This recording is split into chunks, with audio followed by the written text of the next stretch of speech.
సమర్పిస్తున్న వీడియోల మాలిక ఇది. ఇందులో శ్రీమద్ భగవద్గీత నుండి ఒక్కో శ్లోకాన్ని వ్యక్తిత్వ నిర్మాణ కోణంలో స్పృశిస్తూ ప్రస్తుతం మానవ సమాజం ఎదుర్కొంటున్న ఒడిదుడుకులను ఎలా పరిష్కరించుకోవాలి అన్నదానికి ఆ ఆలోచనకు ఊతం ఇవ్వగలదు అన్న ఆకాంక్షతో చేస్తున్నటువంటి వీడియోల మాలిక ఇది. ఇందులో నేను ఇప్పుడు మీతో ద్వితీయోధ్యాయం సాంఖ్యయోగం నుండి 14వ శ్లోక విశ్లేషణని పంచుకుంటున్నానండి.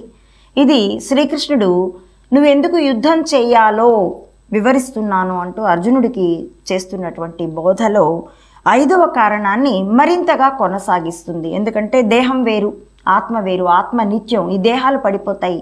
ఈ దేహాంతర ప్రాప్తి, మరో దేహం కలగడాన్ని గురించి నువ్వు పట్టించుకోకుండా ధర్మాన్ని నిలబెట్టేందుకు యుద్ధం చేయమని ఒక కొత్త కోణాన్ని అర్జునుడి కంటికి చూపిస్తూ ఉన్నారు. దాన్ని మరింత విశదీకరిస్తున్నారు. కాబట్టి 5వ కారణం కొనసాగింపు ఇది. ఇప్పుడు శ్లోకాన్ని పఠిస్తున్నానండి, వినవలసిందిగా అర్థిస్తూ.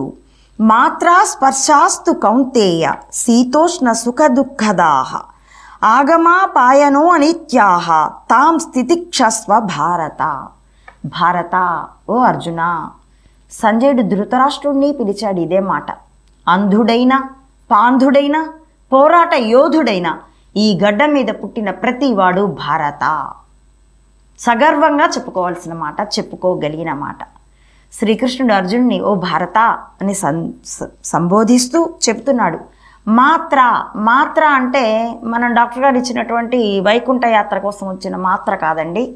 ఇక్కడ మాత్ర అంటే విషయం. ఏ విషయము?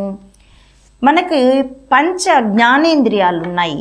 ఈ పంచ జ్ఞానేంద్రియాలకు ఒక్కొక్కటి విషయమై ఉన్నది. శ్రోత్రేంద్రియం, చెవికి ధ్వని దాని యొక్క విషయం, కాబట్టి దాన్ని చెవి యొక్క తన్మాత్ర. తన్ అంటే దాని యొక్క విషయము.